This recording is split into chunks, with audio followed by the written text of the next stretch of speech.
आदरणीय दर्शकवृन्द हार्दिक नमस्ते अनि अहिले भर्खरै आज भोलि एकदम नेपालमा चर्चामा रहेको विषय छ दैलेखको जलजलीमा रहेको मिथेन ग्यासको खानी।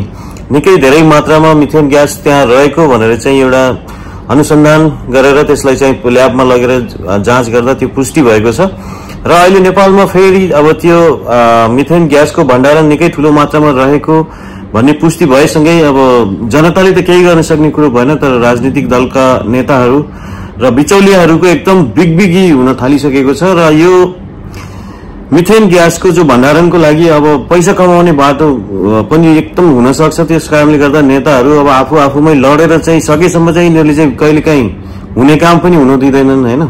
मेलम्चीको जस्तै 40-50 वर्षसम्म एउटा चाहिँ प्रोजेक्ट नगर्ने, अब चाहिँ कमिसनकै उसमा चाहिँ अब त्यही प्रोजेक्टबाटै गाडी चढ्नेदेखि लिएर हरेक कमिसन मागेर चाहिँ त्यो कम्पनीलाई डुबाएरै छोडिदिने, भाग्न बाध्य बनाउने पनि बनाउन सक्छन्।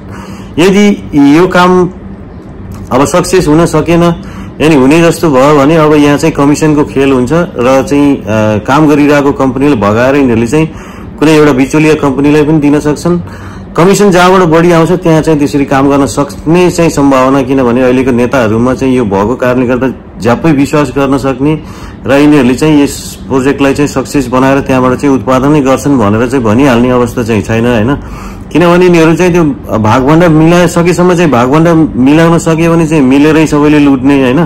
यदि मिलाएर लुट्न पाएनन्, एकजनाले चाहिँ राम्रो गर्न खोज्यो भने त्यहाँ चाहिँ के हुन्छ भने भाँड भैलो मचाएर हैन त्यो काम हुने कामलाई पनि नहुने, अझै बिगारेर छोड्ने, देश कंगाल बनाउन सक्ने पनि हुन सक्छ। त्यो कारणले गर्दा अहिले भर्खरै त्यति छिट्टै विश्वासै गरिहाल्ने चाहिँ अवस्था छैन। तर चाहिँ राम्ररी नेताहरू अहिले पनि केही युवा नेताहरू चाहिँ राम्रा युवाहरू चाहिँ त्यहाँ राजनीतिकमा लागेको कारणले गर्दा केही डर भएर चाहिँ राम्रो काम गरे भने चाहिँ ठिकै छ, हैन भने अहिलेका यी बुढा नेताहरूले चाहिँ झ्याप्पै विश्वास गरिहाल्नुपर्ने अवस्था चाहिँ किन पनि छैन भने अस्ति भर्खरै मात्रै एउटा चाहिँ भिजा प्रकरणमा अब संसद बहिष्कार एकदम अवरुद्ध गरेर चाहिँ गरिरहेको नेपाली राजनीतिमा चाहिँ एकदम इतिहास रच्न सफल भएको चाहिँ माओवादी भनिन्छ। आफूले चाहिँ आफूलाई गणतन्त्रवादी, गणतन्त्रको चाहिँ अब मूल नेतृत्व गरेको दल हो हामीले ल्याएको भनेर चाहिँ पुरै लिइरहेछ हैन। त्यस्तो पार्टीको अब चाहिँ अध्यक्ष भएको मान्छे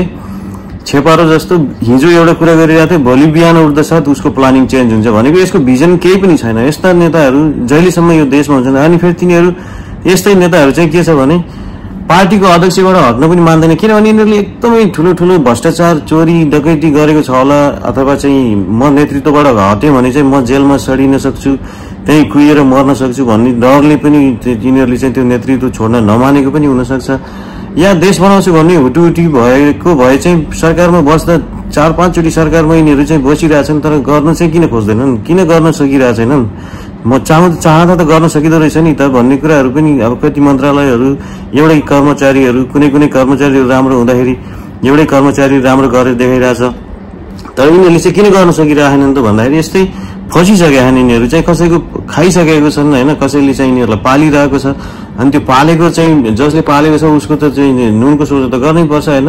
गरेन भने सत्ता ढल्छ अथवा राजनीतिबाट चाहिँ म पतन हुन सक्छु अथवा चाहिँ मलाई चाहिँ मेरो सबै पोलहरू बाहिर आउँछ अनि चाहिँ म चाहिँ सबैबाट चाहिँ बहिष्कृत हुन्छु भन्ने कारणले पनि हुन सक्छ र यस्ता नेताहरूको चाहिँ भर पर्न चाहिँ हुँदैन। तर युवा हामीहरू चाहिँ जति पनि राजनीति कुनै न कुनै राजनीतिक दलमा हामीहरू चाहिँ आस्था राख्छौं भने हाम्रो चाहिँ सिनियर लिडरहरू छ जुन तिनीहरूलाई चाहिँ सकेसम्म हामीले चाहिँ निगरानीमा चाहिँ राखिरहनुपर्छ। यतिकै 100% बिलिभ गर्ने, तिनीहरूमाथि विश्वास गर्ने अवस्था चाहिँ छैन हैन।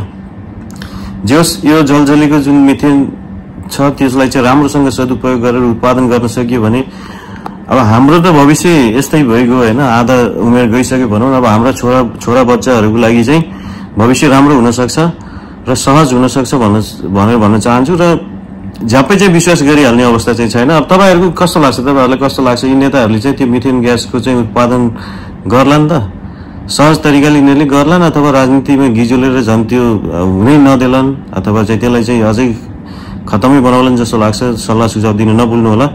र सकेसम्म चाहिँ हाम्रो आशा त यही हो कि नेतृत्वमा बस्नेहरूले चाहिँ कति सधैँ लुटेर गर्ने, अब मरेर जाने टाइम पनि भइसक्यो हैन यार। कमसेकम देशको लागि आफ्नो नाम त छोडेर जाउँ न, छाप छोडेर जाउँ न, यो फलानु व्यक्तिले यस्तो गरेको थियो भन्ने इतिहास पनि रहन्छ र यसरी चाहिँ नेताहरूको सद्बुद्धि आओस् भन्न चाहन्छु। र तपाईहरुलाई कस्तो लाग्छ, यो चाहिँ गर्छन् जस्तो लाग्छ भने चाहिँ अथवा लाग्दैन जस्तो भने अवश्य पनि तपाईहरुले चाहिँ सल्लाह सुझाव कमेन्ट दिनु नभुल्नु होला भन्दै अहिलेलाई छुटिन्छु। फेरि यस्तै अर्को टपिक लिएर तपाईहरु माझ आउनेछु। अहिलेलाई बिदा चाहन्छु। हस्तै बाइ।